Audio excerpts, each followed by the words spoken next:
The moment Commander Vex Thrall announced the survival exercise, I knew we were doomed. Not doomed in the metaphorical sense, mind you. Actually, legitimately, physically doomed. Cadets. The commander's voice boomed across the assembly hall, his four mandibles clicking together in what passed for a smile among his species. This rotation's final examination will test everything you have learned. Strength, cunning, survival instinct. I exchanged glances with my podmate, Rin. Her scales had already shifted to that particular shade of yellow-green that meant she was terrified but trying not to show it. Same, honestly. You will be released into Sector 7 of the training grounds, Vex Thrall continued, clearly enjoying himself far too much. The predator cubs have been recently fed, so they should only be mildly aggressive. Should be. Mildly aggressive. Fantastic. For those unfamiliar with Galactic Academy traditions, let me paint you a picture. Every cycle, the third-year cadets get dropped into a contained wilderness zone filled with juvenile apex predators from various death worlds. The goal is simple. Survive for 48 hours without getting eaten, maimed, or otherwise removed from the gene pool. Retrieve your beacon from the center zone. Return to extraction point. Congratulations, you pass. Simple, right? Except these particular cubs were Tharixian Stalkers, six-legged nightmare fuel with crystalline teeth that could punch through standard combat armor. Oh, and they hunted in coordinated packs, because of course they did. Furthermore, and here, Vex Thrall's voice took on a tone that made my stomach acids churn. You will not be alone out there. A hologram flickered to life above the assembly floor.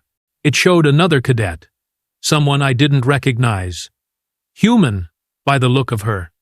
Bipedal, short compared to most species, with that strange fur stuff on her head that humans called hair. Hers was dark, pulled back in some kind of tail configuration. She stood at maybe 1.6 meters, compact build, and she was grinning at the camera like someone had just told her the funniest joke in the galaxy. This is Cadet Mira Kowalski, Vex Thrall announced. She will be participating in this exercise as well. Rin leaned toward me, her voice a harsh whisper. Is that the human who asked Professor Dren Olk if she could wrestle the training drones? The same one who accidentally broke 3 of them? I whispered back. I heard she did not break them, accidentally.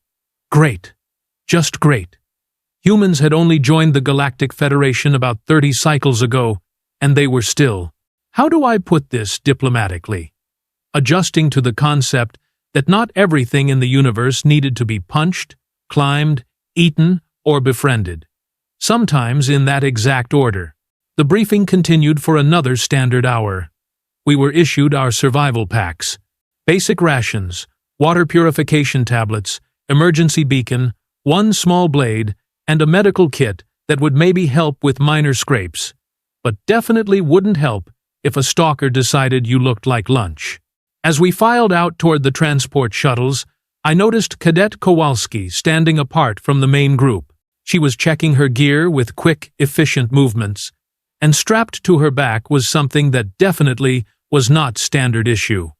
It was a cage, a small one. And inside that cage was quite possibly the most unhinged creature I had ever seen.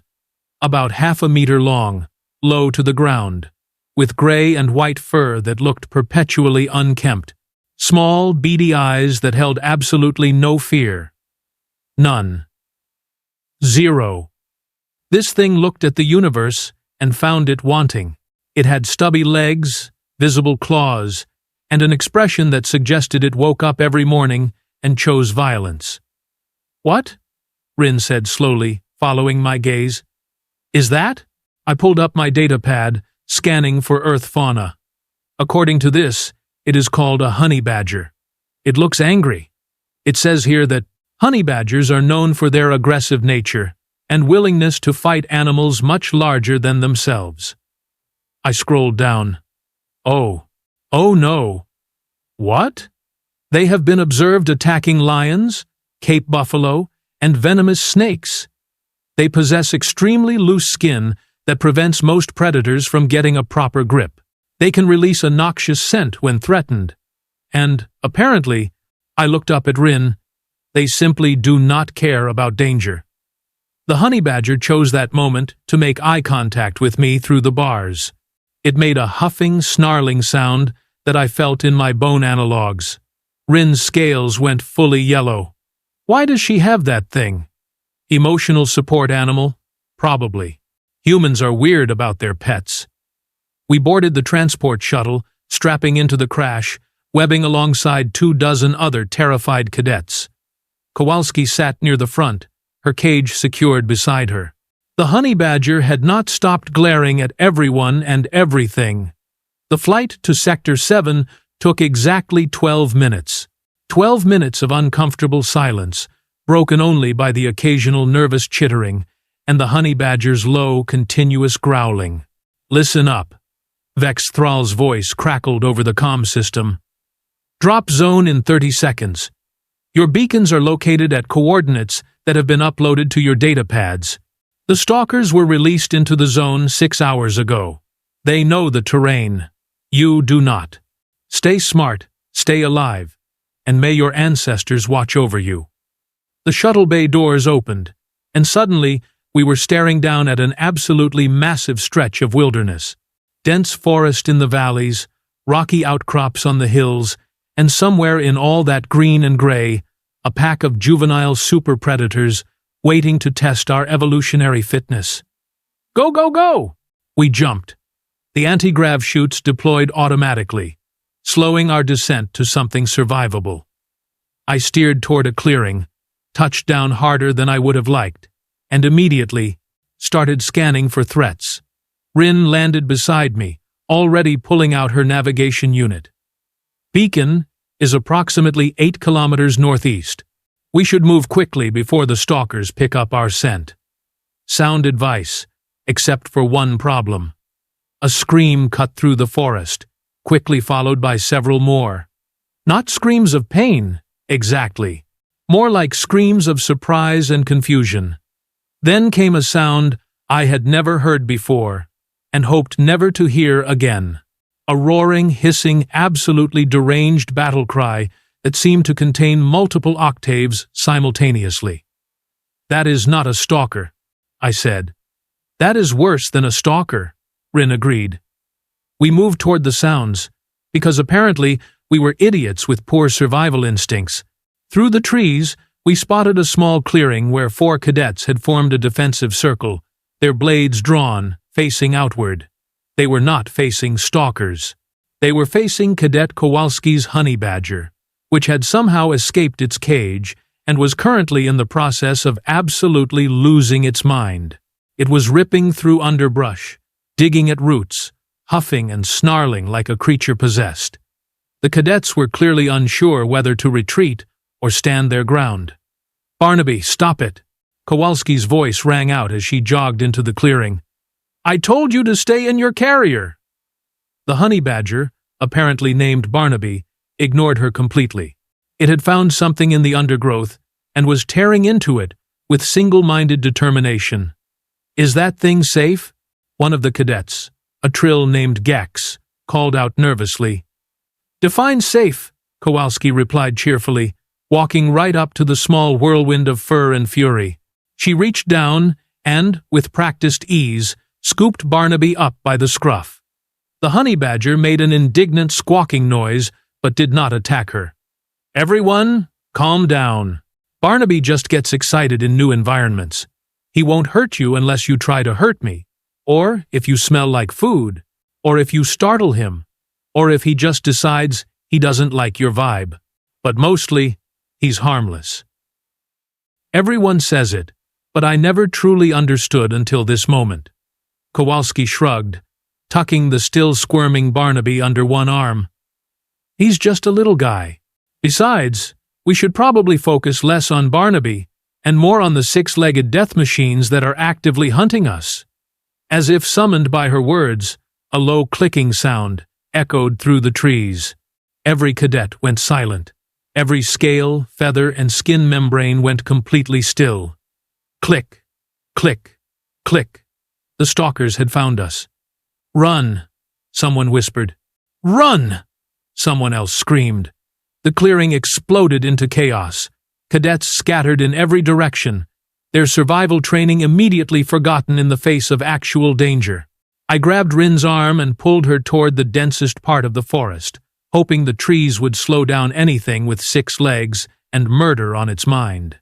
Behind us, the clicking grew louder, joined by a sound like rocks grinding together. The stalkers were communicating, coordinating their attack.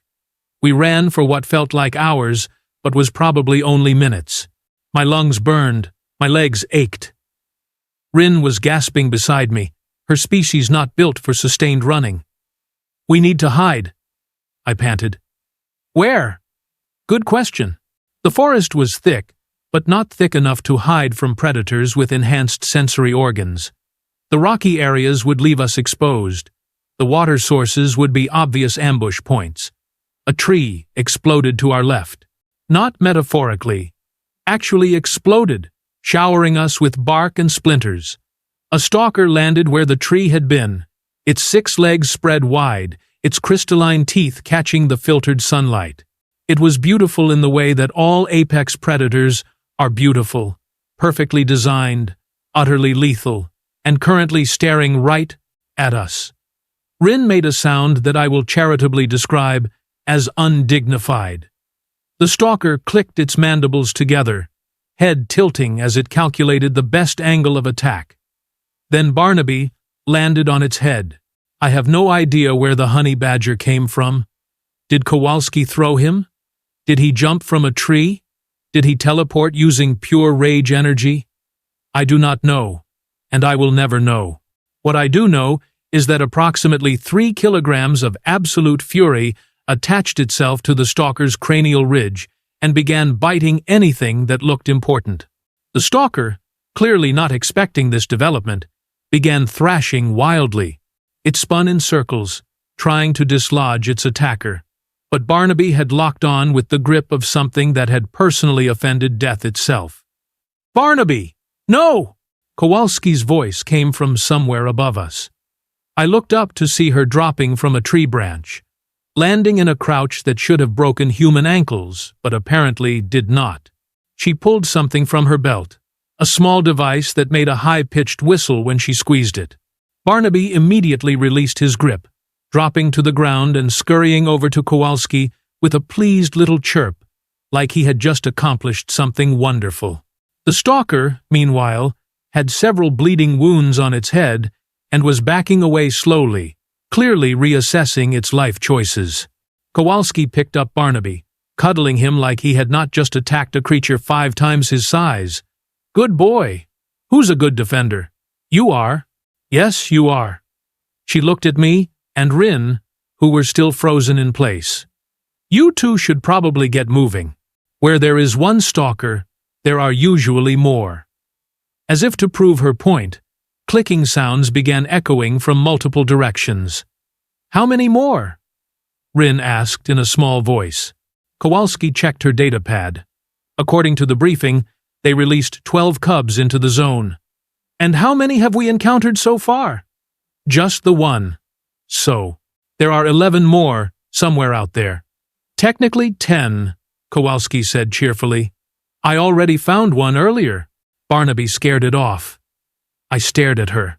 Then, at the honey badger, who was making a pleased rumbling sound while being scratched behind the ears. Then back at her. "You are going to get us all killed," I said. "Probably not all of you," she replied. "Statistics suggest at least a few will survive. Now come on. We should probably find shelter before it gets dark. Stalkers hunt better in low light." She started walking deeper into the forest. Barnaby perched on her shoulder like the universe's most aggressive parrot. Rin looked at me. I looked at Rin. We followed the human. What choice did we have? The next 3 hours were a masterclass in stress. We moved through the forest in tense silence, every sound making someone jump, every shadow potentially hiding a predator. Kowalski led the way with confident strides, occasionally stopping to examine tracks or sniff the air like she had any idea what she was doing. Barnaby rode on her shoulder, his head swiveling constantly, those beady eyes missing nothing. "Why did you bring that creature?" Rin finally asked, unable to contain her curiosity any longer. "Barnaby? He's my emotional support animal. Academy regulations allow it. But why specifically that species? Humans have many domesticated animals. Dogs, cats. Those things you call hamsters." "Barnaby isn't domesticated," Kowalski said, like this was a point of pride. "He's just moderately tolerant of my existence, and I brought him because he's the perfect survival companion. Honey badgers are fearless, aggressive, and have an incredibly high pain tolerance. Plus, he's excellent at finding food."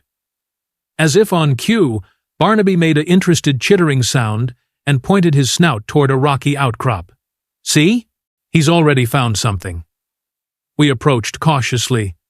Behind the rocks was a small cave, just big enough for several beings to shelter inside. It was dry, defensible, and most importantly, empty of anything that wanted to eat us. "Perfect," Kowalski announced.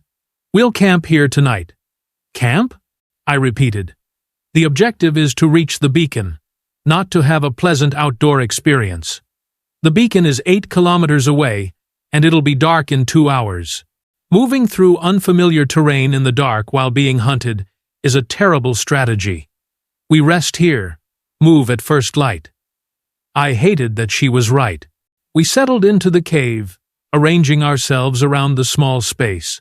Kowalski set up Barnaby's cage near the entrance, though the honey badger immediately started trying to escape again. She pulled out rations and began eating without ceremony. "So," she said between bites, "anyone got any good stories? Might as well pass the time." "Stories?" Gex, who had somehow ended up in our group during the chaos, looked horrified. "We are literally being hunted by apex predators, and you want to tell stories?" "Yeah. What else are we going to do? Sit here in terrified silence for 12 hours? That sounds boring." Rin, despite everything, actually laughed. "You truly are strange, human. I prefer entertainingly unpredictable." And so, because apparently this was our life now, we told stories. Rin described her homeworld's festival of lights. Gex talked about his family's merchant fleet. I even shared a few tales from my planet's ancient mythology. Kowalski listened with genuine interest, occasionally asking questions that showed she actually cared about understanding our cultures. It was nice. Almost made me forget we were in mortal danger. Almost. As darkness fell, the clicking sound started again. Closer this time. The Stalkers were getting braver, testing our defenses. Kowalski moved to the cave entrance, peering out into the gloom. Barnaby was at her feet, that same aggressive energy radiating from his small body. "They are circling," she said softly, "trying to figure out how many of us there are and whether we are worth the effort." "Are we?" She grinned, and in the dim light, she looked slightly unhinged. "Definitely not, but they don't know that yet." A shape moved in the shadows, then another. The clicking intensified. "How many?" Rin whispered. "At least 4, Kowalski replied. "Maybe more behind those trees." "What do we do?" The human pulled something else from her pack, a small cylinder that, when activated, blazed with bright light.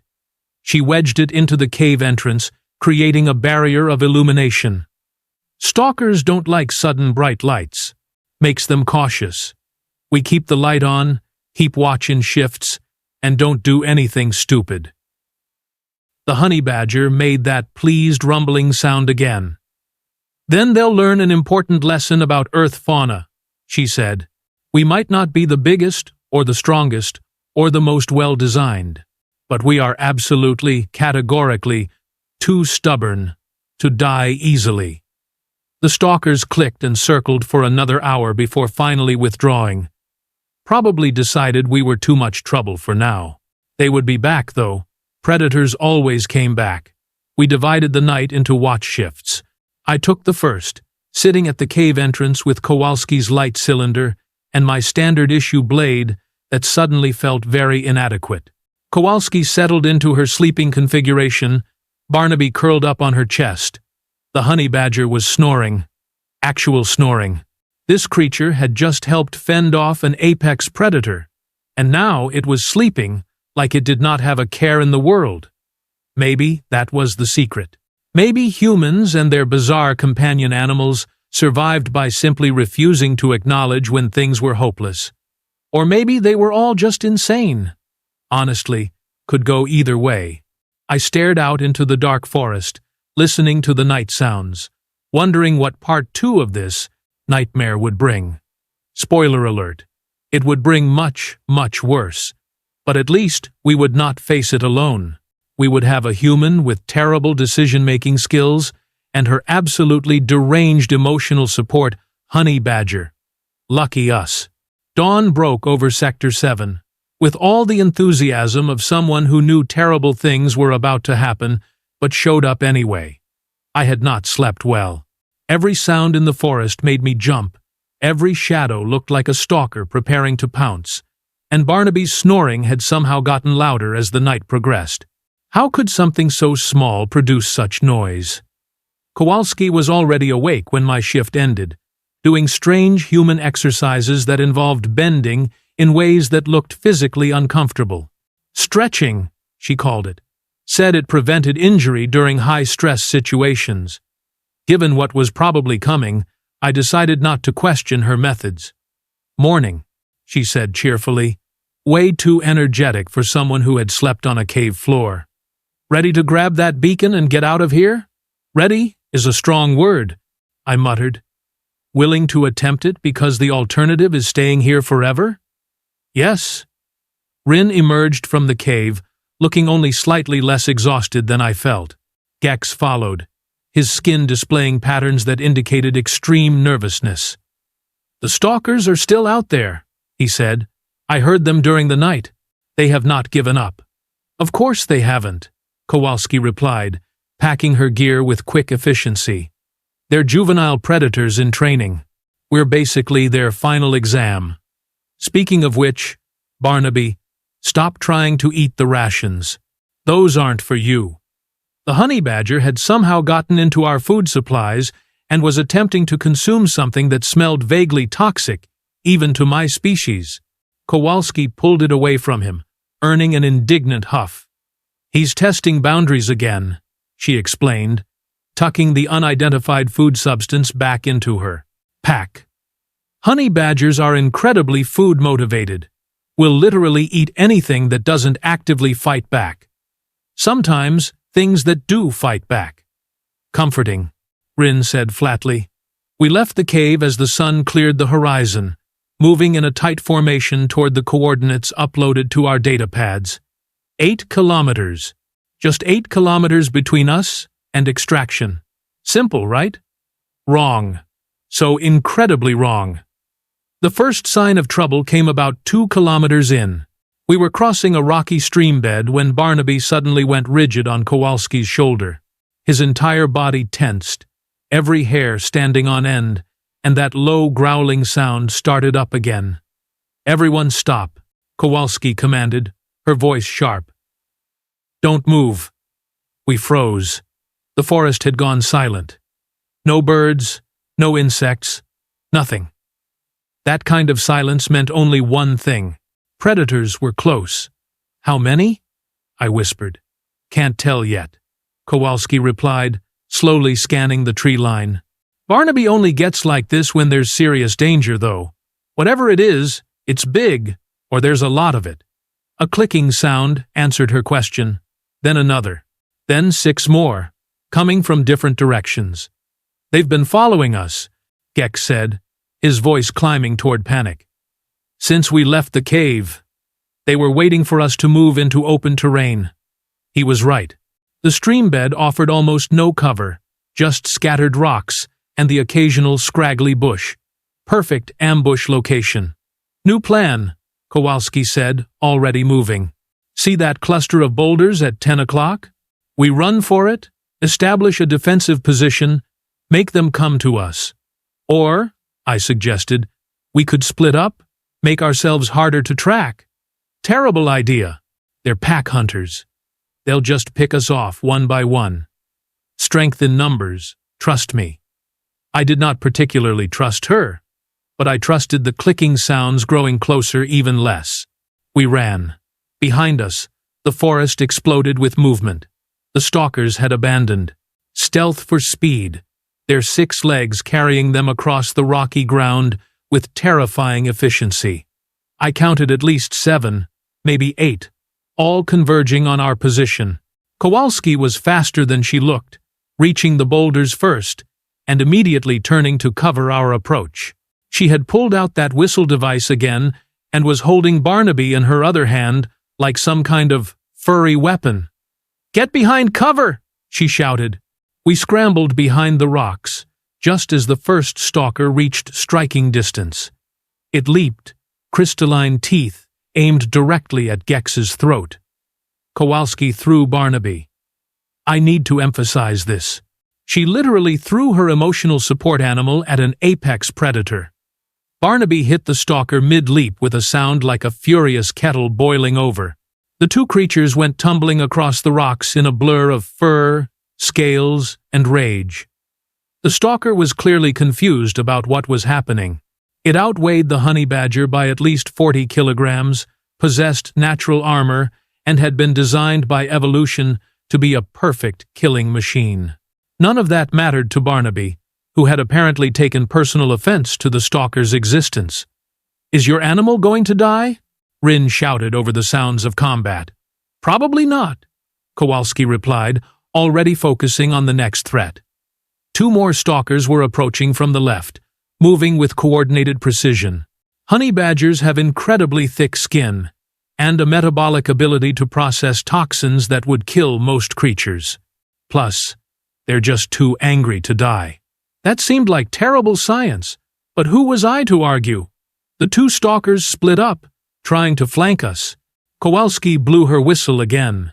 3 sharp bursts.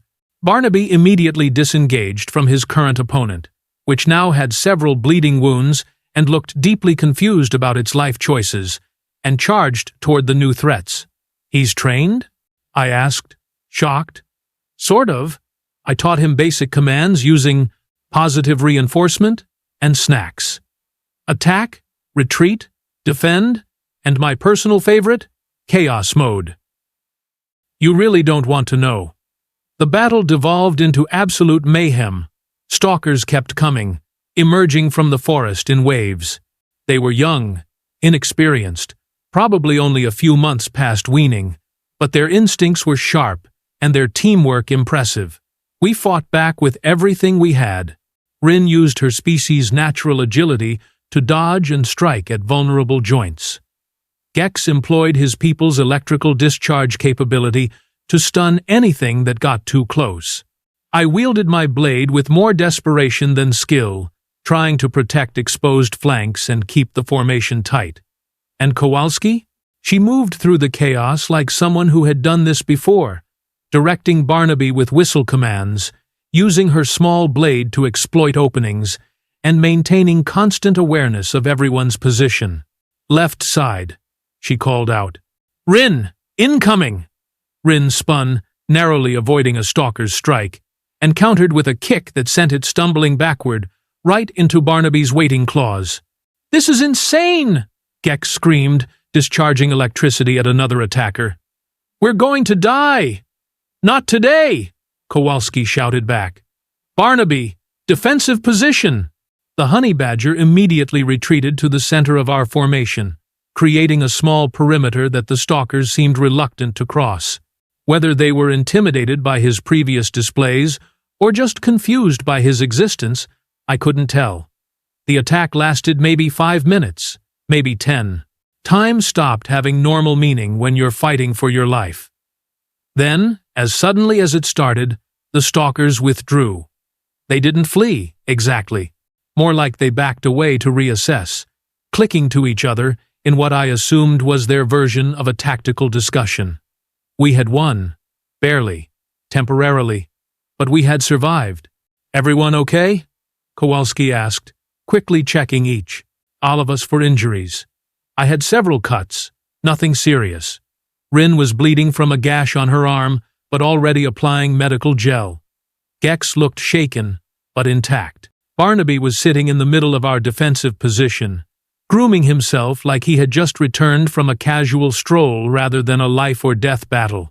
There was stalker blood on his fur, but he seemed utterly unbothered by it. "Your animal is horrifying," Gex said, staring at the honey badger with something between fear and respect. "He's just enthusiastic," Kowalski replied, offering Barnaby a treat from her pack. He accepted it with a pleased chirp. "Good boy. Very good defender." "They will come back," Rin observed, watching the tree line where the stalkers had disappeared. "And next time, they will be more prepared." "Then we don't give them a next time," Kowalski said. "We move now, fast and hard. 6 more kilometers to the beacon. We can make it if we don't stop." She was right, but that didn't make the prospect any less terrifying. We ran. Through dense forest that grabbed at our clothes and skin, across streams that threatened to twist ankles, up rocky inclines that burned our muscles and stole our breath. The whole time, we could hear the stalkers keeping pace, shadowing our movement, waiting for someone to fall behind. 3 kilometers in, Gex started struggling. His species wasn't built for endurance running. Kowalski noticed immediately and adjusted our pace, staying close to him, offering encouragement that probably sounded absurd, but somehow helped. "Almost there," she kept saying. "Just keep moving. You're doing great." "I am not doing great," Gex panted. "I am actively dying." "You're not dying. Trust me. I know what dying looks like. You're just tired." Big difference. 2 kilometers from the beacon, the stalkers made their move. They hit us from 3 sides simultaneously. A coordinated assault that showed they had been learning from their earlier failures. No, more direct charges. This time, they used the terrain, emerging from behind rocks and trees, cutting off escape routes, trying to separate us. "Formation!" Kowalski shouted. "Back to back! Everyone touch someone!" We formed a defensive circle, which was difficult with only 4 beings, but we managed. Barnaby was at the center, making that continuous growling sound that seemed to get inside your head and vibrate your bones. The stalkers circled, clicking and coordinating. There were at least 10 now, possibly the entire released pack. They had figured out we were their best chance at passing their own survival test. "What's the plan?" I asked, gripping my blade so tight my knuckles ached. "We break through," Kowalski said. "Straight charge, maximum aggression, no stopping. They're expecting us to defend. We attack instead." "That's suicide!" "No, that's unexpected. Which gives us about 3 seconds of advantage. 3 seconds is all we need." She looked at each of us, her expression serious. "On my mark. Barnaby will lead. We follow. Don't stop for anything. Ready?" We were not ready. We would never be ready. "Now!" Kowalski blew her whistle in a pattern I hadn't heard before. 4 sharp blasts, then 2 long ones. Barnaby exploded into motion. I had thought I understood what the honey badger was capable of. I was wrong. What I had seen before was restraint. This was chaos mode. The small creature became a furry missile, launching himself at the nearest stalker with a sound that I can only describe as a war cry mixed with a garbage disposal. He hit the larger predator with enough force to actually knock it sideways, then proceeded to do something I still don't fully understand. He went for the eyes. Specifically, he went for all 6 of the stalker's eyes simultaneously, climbing the creature's face like a possessed climbing apparatus, biting and clawing with precision that suggested he had done this before. The stalker panicked, completely forgot about hunting, forgot about coordination, forgot about everything except getting this demon off its head. It crashed into 2 other stalkers, spreading the confusion. "Go! Go! Go!" Kowalski yelled, and we charged. We ran through the gap Barnaby had created, using the distraction to break through the encirclement. Behind us, the Stalkers were in complete disarray, trying to help their packmate, trying to reorganize, trying to understand what had just happened. We didn't look back. 1 kilometer to the beacon. My lungs were on fire. My legs felt like they might detach from my body at any moment.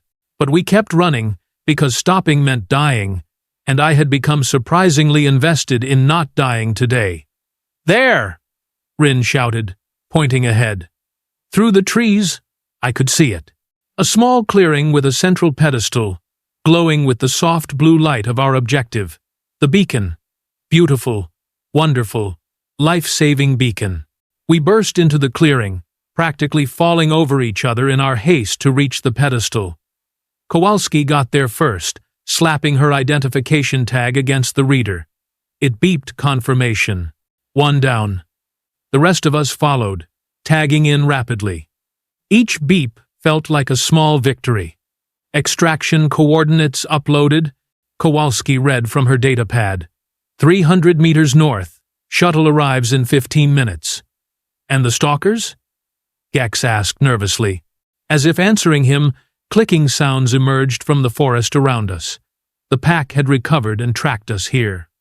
Of course they had. Rin said, hopefully. The rules state that the central zone is neutral ground. The Stalkers don't know the rules, I pointed out. They emerged from the trees, all 10 of them, spreading out around the clearing's perimeter. They didn't attack immediately, though. Just watched us with those alien eyes that held far too much intelligence. "Where's Barnaby?" Gex suddenly asked. We all turned to look at Kowalski, who was checking her datapad with growing concern. "He didn't follow us through," she said quietly. "He's still back there somewhere." "You left your emotional support animal behind?" I said, incredulous. "I didn't leave him. He stayed behind deliberately. Drawing them away was part of the plan." "Your plan involved abandoning your pet?" "Barnaby isn't a pet. He's a partner. And he can take care of himself better than any of us can. Trust me." She pulled out the whistle and blew a long, complex pattern, then waited. Nothing happened. The Stalkers were getting braver, testing the boundary of the clearing with tentative steps. They had learned we were dangerous, but also that we were exhausted, injured, vulnerable. Kowalski blew the whistle again, louder this time. Still, nothing. "Maybe he's hurt," Rin suggested softly. "Or worse." "No," Kowalski said firmly. "Honey badgers are survivors. He's coming. He just needs a minute to finish whatever chaos he started back there." "We don't have a minute," Gex said, watching the Stalkers advance. "We have maybe 30 seconds before they decide we're worth the risk." 20 seconds. 10. The lead Stalker crouched, preparing to charge. Then the forest behind it exploded. Barnaby emerged from the undergrowth, riding on the back of a Stalker, like the universe's most aggressive jockey. The Predator was running full speed, clearly trying to dislodge its passenger, crashing through bushes and small trees in complete panic. The honey badger was making sounds that I lack the vocabulary to describe. Triumph mixed with fury, mixed with what might have been joy. The mounted Stalker ran straight through the pack's formation, scattering the other predators like bowling pins.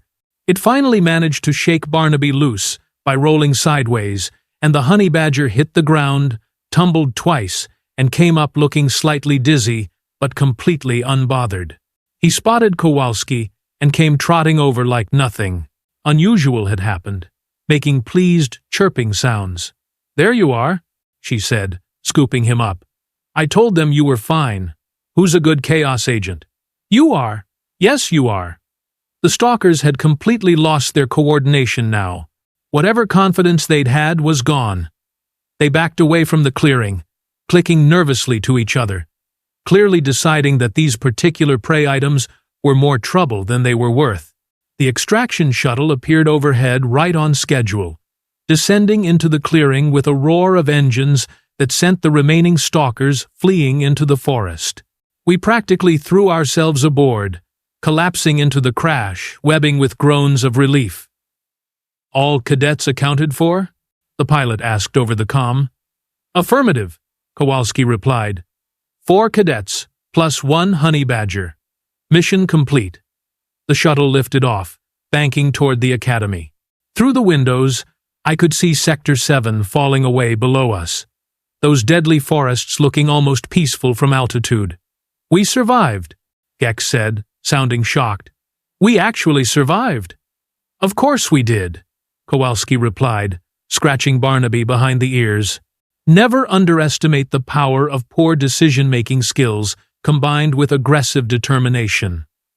Back at the academy, Commander Vex Thrall was waiting at the landing pad along with medical staff and several other instructors. We disembarked, trying to look more dignified than we felt.